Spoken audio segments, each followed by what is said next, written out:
Interrumpida.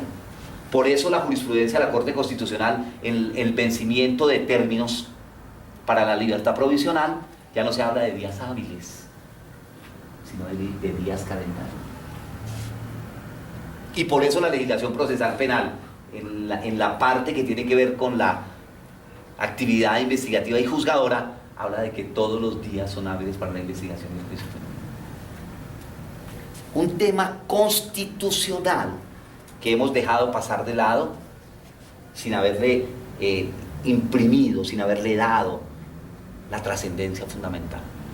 Si yo soy juez, si yo soy fiscal, si yo soy magistrado, si yo soy defensor de la Defensoría del Pueblo, abogado de confianza, apoderado de víctimas, etc., tengo que entender que estoy inmerso frente a órganos y funciones en una concepción moderna constitucional de la investigación, la acusación y el juicio, que ya no es la administración de justicia, que es un sistema llevado a cabo a través de una función permanente e ininterrumpida, a través de unos órganos que tienen unas funciones completamente separadas. Sí. Un poco confundido cuando decimos, por ejemplo, en el 116 que dice la Corte Constitucional, la Corte Suprema, Fiscalía, bla, bla, bla, administran justicia. Claro, pero adelante en el 228 dice la administración de justicia es función pública. Entonces recoge todas estas categorías dispersas en la Constitución de administración pública, administración de justicia, y la categoría que se va a encontrar de manera repetida es función administrativa. Si quiere, por favor, revise el 209 constitucional para hablar de lo que pasa en la rama ejecutiva del Estado. Y entonces ya no hablamos de rama ejecutiva, sino de función administrativa del Estado. Todo esto hay que verlo en contexto, y hay que verlo como un sistema, y hay que verlo de manera macro. En el 228 dice función, pero el 116 también habla de función de investigación y de juzgamiento. Entonces, lo importante es entender que en el tránsito del Estado de Derecho, Constitución del 86, al Estado Social de Derecho, Constitución del 91, se cambia el referente relacionado con la actividad jurisdiccional, se asume un concepto sistémico, órganos y funciones, que no pueden alterarse ni siquiera en momentos de alteración institucional, no pueden suprimirse o modificarse, y que la actividad de jueces y magistrados, por supuesto también en penal, es una actividad permanente, ininterrumpida, a través de funciones llevada a cabo por órganos que tienen una consolidación, una creación, una función completamente diferente. Bien, escuchen por favor el 209, eso nos sirve como un referente sobre el tema. La función administrativa está al servicio de los intereses generales y se desarrolla con fundamento en los principios de igualdad, moralidad, eficacia, economía, celeridad, imparcialidad y publicidad mediante la descentralización, la delegación y la desconcentración de funciones. Ahí está, función administrativa. No es fortuito que se hable de órganos de control, Procuraduría, Contraloría, órganos, función ejecutiva, función judicial. Esto es lo que nos debe permitir, como abogados a este nivel, como jueces, como fiscales, como magistrados, como defensores, como profesores, es que el ordenamiento constitucional en un Estado social de derecho hace un salto cualitativo. Y el salto cualitativo consiste en el tránsito del Estado de Derecho, de la administración pública, de la administración de justicia, a una concepción sistémica que se trae de las ciencias biológicas. Y esa concepción sistémica siempre va a necesitar dos elementos constitutivos: los órganos que llevan a cabo determinadas funciones, funciones que tienen la característica, para que sea sistémico, de ser permanentes e ininterrumpidas. Así entendemos el habeas corpus como un instrumento de protección constitucional de la libertad de las personas. Así entendemos que a las 3 de la mañana un domingo en donde aparece una persona muerta tiene que venir un órgano de investigación a hacer un levantamiento en términos técnicos de criminalística con unos funcionarios especializados para ello, y así entendemos que los términos en materia de libertad no son en días hábiles sino en días calendario, como lo ha dicho reiteradamente la Corte Constitucional para la excarcelación de una persona por vencimiento de términos en materia procesal penal, y que además la actividad de jueces y fiscales es una actividad permanente e íntegra. Y con eso pues dejo el primer tema, digamos, puesto sobre el tapete. Bien, ahora sí metámonos en esta filmina. El Estado Social de Derecho, que es un sistema constitucional que tiene una cualificación frente al Estado de Derecho, al principio clásico liberal de la Revolución Francesa, en donde todo está arreglado a través de la ley, Estado de Derecho, y donde el fulano está, el ciudadano de a pie está al servicio del Estado, a un Estado social de derecho que cambia el modelo de Estado, y eso va a tener que ver con el proceso penal, y eso va a tener que ver con el problema de la libertad.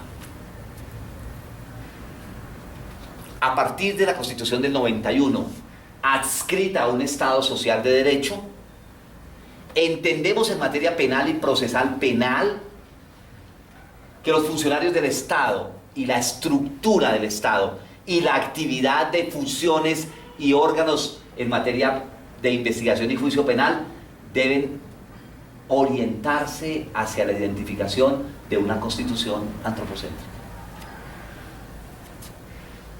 Y una constitución es antropocéntrica cuando toda la estructura del Estado, y por supuesto de la función jurisdiccional, que es la que nos interesa, tiene como fin, desde todas las perspectivas del aparato estatal, la potencialización de la dignidad humana.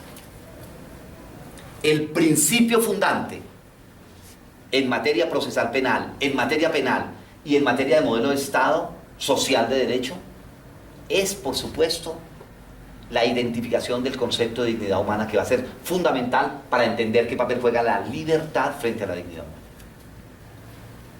Y sobre esto hay muchos estudios en teoría penal y procesal penal.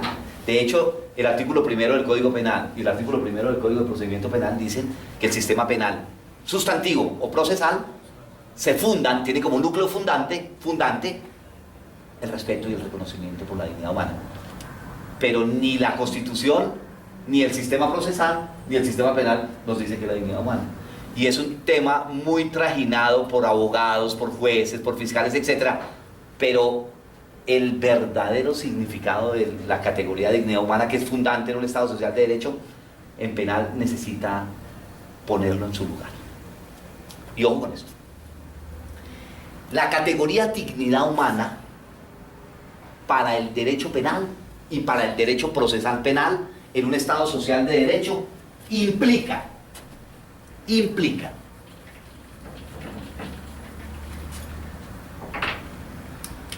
el hecho de que el sistema constitucional y el sistema penal reconoce, ojo, que el hombre, en el entendido de hombre y mujer, de género, es un ser racional, es un ser valioso por la sola existencia y es un ser capaz.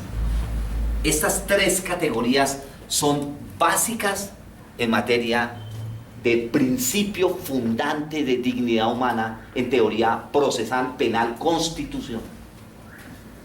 Porque todos trabajamos el concepto de dignidad humana.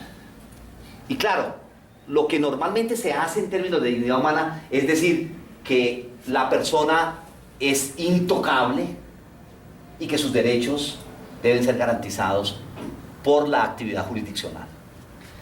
Para la teoría penal, para la teoría procesal penal, el núcleo central de una constitución que tiene como centro el hombre, antropocéntrica, es un significado de la categoría dignidad humana que va a ser fundante para el proceso penal y por supuesto para el problema de la libertad de las personas. Y ese concepto entonces viene de la teoría de los derechos humanos. Toda la teoría de los derechos humanos, que va a ser el fundamento dogmático de los estados sociales de derecho, parten de la siguiente situación histórica, para que entendamos de dónde viene el problema de dignidad humana. De la potencialización de la persona humana. Después de la Segunda Guerra Mundial, y ustedes saben que después de la Segunda Guerra Mundial se crea Naciones Unidas, se crea la Declaración Universal de los Derechos Humanos y se crea todo el sistema universal de protección de derechos humanos en África, luego en Europa y en América Latina. Y este concepto de los derechos humanos se va a volver un concepto ecuménico, universal, progresivo, inalienable, irrenunciable y todas las características que ustedes conocen. Pero el origen de ese concepto es el siguiente. Después de la atrocidad de la Segunda Guerra Mundial, se crean Naciones Unidas con un fin y bajo el siguiente presupuesto. Naciones Unidas se crea en el año 1945, la Segunda Guerra Mundial va del 39 al 45 más o menos, y la Declaración de Naciones Unidas es en el 46, la Declaración Universal de los Derechos Humanos en el 48. El planteamiento es este: la catástrofe que implicó la Segunda Guerra Mundial, la pérdida de vidas humanas, de millones de vidas humanas. Algunos hablan de 6 millones, otros hablan de 20 millones de judíos y de gitanos que murieron en la Segunda Guerra Mundial, llevó a la comunidad de naciones a hacer la siguiente reflexión: o potencializamos el ser humano, dignificamos al hombre, lo ponemos en un sitial intocable e intangible y ponemos a los estados y al mundo entero a girar en función de su realización y de su protección, o en un próximo conflicto armado desaparece de la faz de la tierra la raza humana. Ese es el verdadero valor de los derechos humanos, y de ahí el concepto de dignidad humana, que va a trascender en la teoría constitucional y que va a ser el núcleo fundante en teoría procesal. O dignificamos al hombre, por miserable que sea, por judío, por considerarlo una raza inferior, por excluido social, por ateo, porque crea lo que quiera, por la condición económica, por su problema mental, por su situación social, de género, de sexo, independientemente de esa situación, o en un próximo conflicto de esa naturaleza, una guerra mundial, con un arma biológica, por ejemplo, desaparece de la faz de la tierra el ser humano. Esa es la reflexión más importante, queridos colegas, que va a dar lugar al concepto de dignidad humana y que va a generar el tema más importante en la teoría jurídica contemporánea, que es el problema de los derechos humanos. Claro, o respetamos al hombre en su más originaria concepción, independientemente de su credo, de su condición social, de su raza, de su etnia, de su ideología, de su posición económica, de su conocimiento, valioso solo por la existencia, o en un próximo conflicto en donde haya unos seres que se crean superiores a otros, o de razas superiores, de la faz de la tierra desaparece la raza humana. Ese tema, que es un tema del pilar esencial de los derechos humanos y de la potencialización de la persona humana, va a ser trabajado posteriormente bajo el concepto fundante de dignidad humana. Por eso, ojo, por eso, al lado de la dignidad humana, para su realización, vienen los derechos inherentes a la dignidad humana. Y los dos derechos inherentes, como los llamo ahí, inherentes, connaturales, consubstanciales, son la libertad y la igualdad. Toda la teoría jurídico-constitucional y jurídico-penal y procesal penal a partir de la Segunda Guerra Mundial, y es decir, estamos hablando de la segunda mitad del siglo anterior, 50 años. Nuestro sistema jurídico viene desde Roma, miles de años.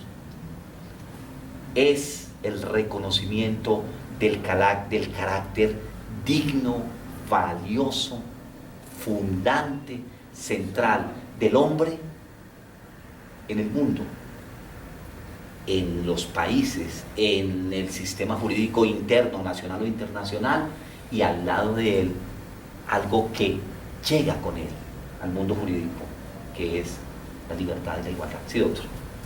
Creo que de hecho la Constitución solo menciona la dignidad humana en dos. En el preámbulo y en el primero. En el primer artículo y en el artículo 52 que habla sobre materias laborales. Sí, claro, trabajo, los derechos. en el artículo primero. Y en el preámbulo también. En el preámbulo también hace una pequeña reflexión sobre el problema de dignidad humana. Pero no lo explica. No. Dice, bueno, en el artículo primero, los principios fundamentales, el problema de Estado social, derecho, fundamental el respeto a la dignidad humana. Pero hace referencia. Claro, por eso. Pero el problema es que no lo explica. Claro, no lo explica. Lo desarrolla con los demás derechos claro. fundamentales. Entonces, lo que tenemos que hacer en la explicación teórico-constitucional de la dignidad humana en el proceso penal y en la libertad es entender cómo entra al tema procesal penal el principio fundante de dignidad humana. Entonces, ¿cómo entra? Y aquí está la explicación. En una constitución antropocéntrica de un Estado social de derecho, lo que hacen los servidores públicos y la función estatal, administrativa, legislativa, de control, de fuerza pública, etcétera, es una actividad para reconocer el valor superior del hombre individualmente considerado y para permitirle su realización en la sociedad.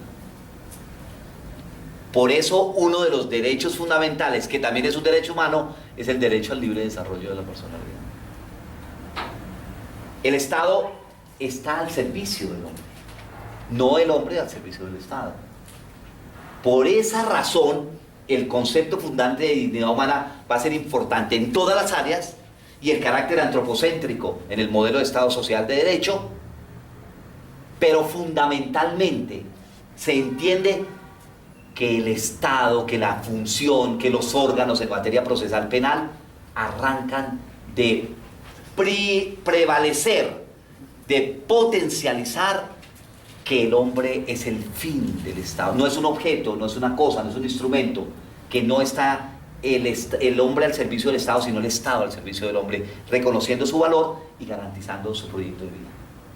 Y ahí están los derechos individuales y los derechos sociales, económicos y culturales. La salud, la educación, la cultura, el bienestar, etcétera, etcétera, una vida digna, etcétera, etcétera, un mínimo vital como derechos fundamentales. Bien, ahora, expliquemos un poco el concepto de dignidad humana, que va a ser muy importante para la libertad y también para el problema de la estructura del proceso penal, desde la perspectiva constitucional.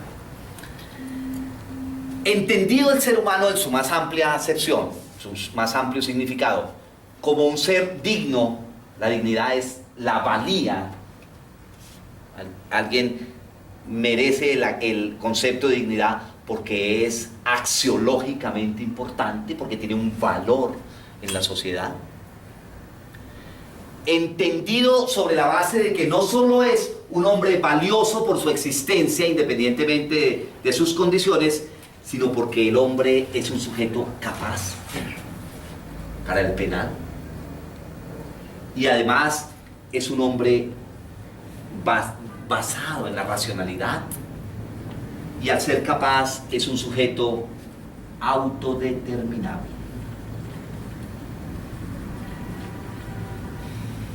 Estos conceptos son claves para el proceso penal y para la teoría penal y para el sistema penal.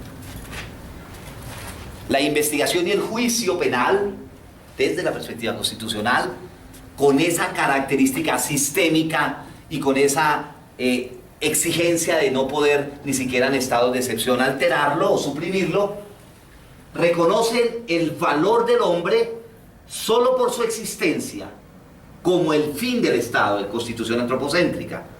Pero no solo es valioso meramente por la existencia, sino porque es un sujeto capaz, que se distingue de los demás animales de la naturaleza por la capacidad de raciocinio.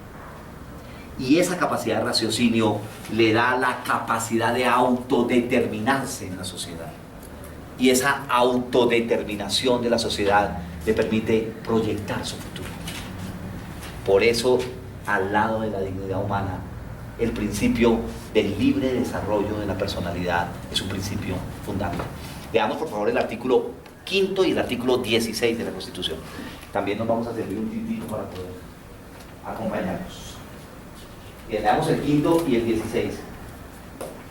Este rollo es agua y luego lo combinamos, ¿o qué? El Estado reconoce sin discriminación alguna la primacía de los derechos inalienables de la persona y ampara a la familia como institución básica de la sociedad. Muy bien.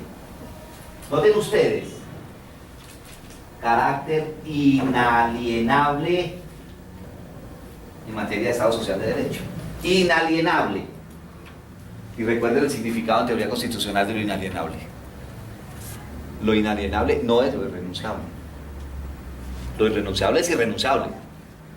Lo inalienable significa que no se pueden ceder. Eso es lo que significa el concepto constitucional de derechos inalienables. Además de irrenunciables, además de universales, etcétera, inviolables, intangibles, son derechos por mandato constitucional inalienables, es decir, que la persona así quiera no puede renunciar a ellos. Ese es el significado de lo inalienable en teoría constitucional. Muy bien, muy bien. Y le damos el 16. Todas las personas tienen derecho al libre desarrollo de su personalidad sin más limitaciones que las que imponen los derechos de los demás y el orden jurídico. Si la única limitación a la determinación, a lo que el hombre debe proyectar en la sociedad y en su interacción con los otros, a partir de su capacidad de juicio y raciocinio mental, por ser un sujeto valioso, son las prohibiciones que le traigan el sistema jurídico y los derechos de los demás. Luego, todo lo que no está en contravía de esos dos presupuestos le es permitido al hombre como sujeto racional, autodeterminable y libre. El problema de la dignidad de alguna manera tiene que ver con la libertad de escoger un proyecto de vida y de la libertad de autodeterminarse en la interacción social. El hombre se considera un hombre valioso en su individualidad y se le dice que sus derechos son inalienables, no los puede renunciar desde la perspectiva constitucional, pero además se le dice, y usted tiene el amparo del derecho al libre desarrollo de la personalidad, que es que usted puede escoger su camino como un sujeto capaz, racional y autodeterminado. La limitación, los derechos ajenos y lo que no esté prohibido en el orden jurídico. Luego el hombre es un ser único e irrepetible. Por esta caracterización van a surgir dos categorías básicas en materia de dignidad humana: el carácter único e irrepetible del ser humano. Y pues ahí la genética nos ayuda mucho. La genética, el desarrollo de la genética forense, de la genética para lo que tiene que ver con pruebas de filiación. El hombre es un ser único e irrepetible. Luego el concepto de dignidad humana parte de reconocerlo como único, como irrepetible, como capaz, como digno y como posible de proyectar su desarrollo individual y colectivamente.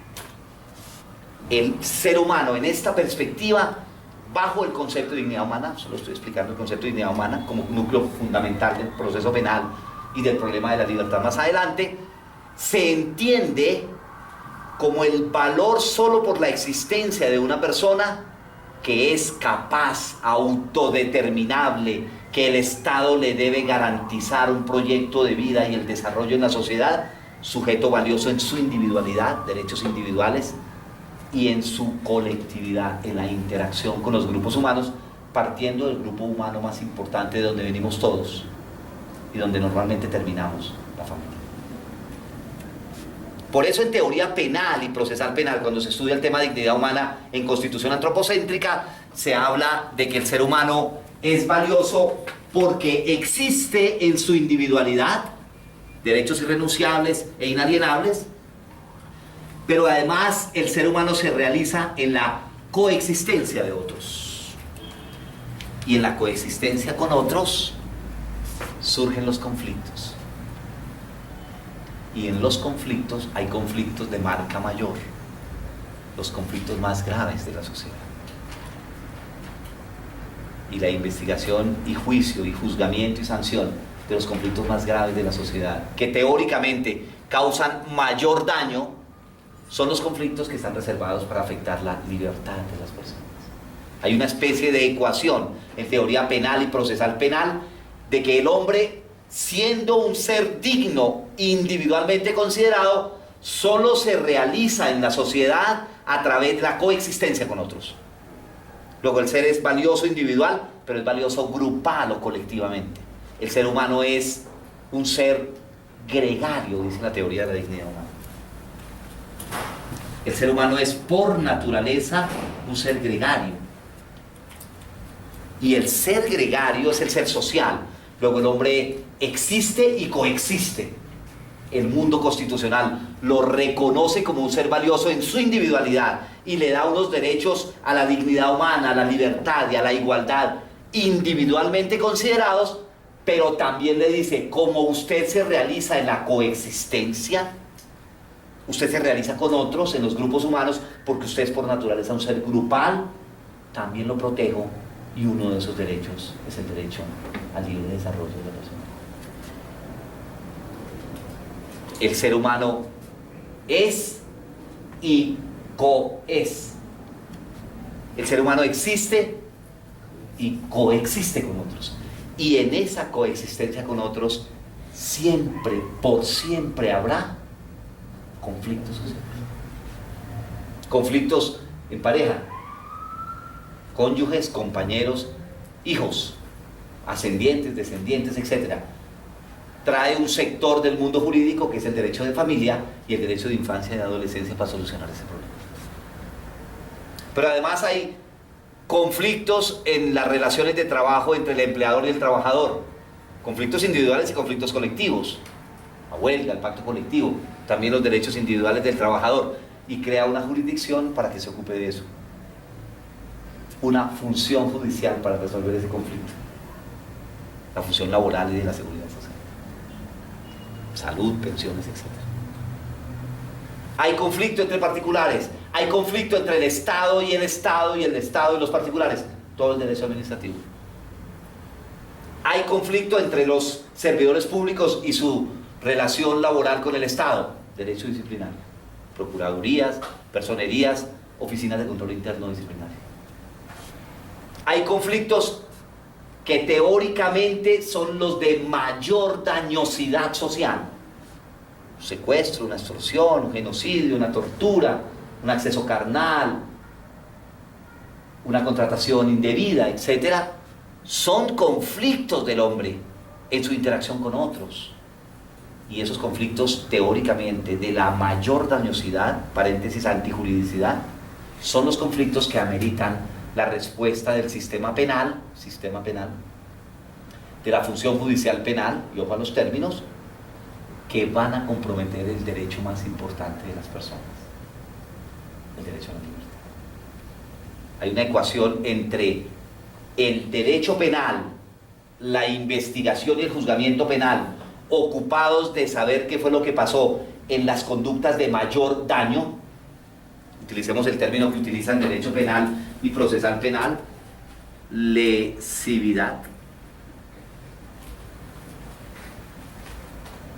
Acuérdense que lesividad es daño, y en la época por allá del medioevo lo más grave y lo más dañoso era atentar contra el monarca, lesa majestad.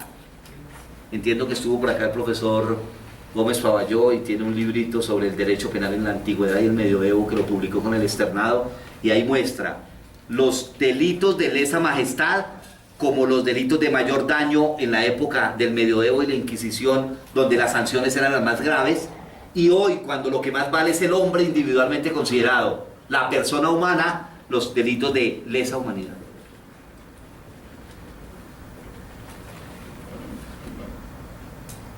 El concepto lesa como daño y lesividad como el concepto jurídico, penal y procesal penal que permite la intervención de los órganos y de las funciones de investigación y juzgamiento. Entonces, el principio fundante de dignidad humana en penal tiene una significación especial. Tanto al sujeto actor o partícipe, como a la víctima o como a los terceros que de una u otra manera tengan su llegada al proceso de investigación y juicio penal desde la perspectiva constitucional, se les considera sujetos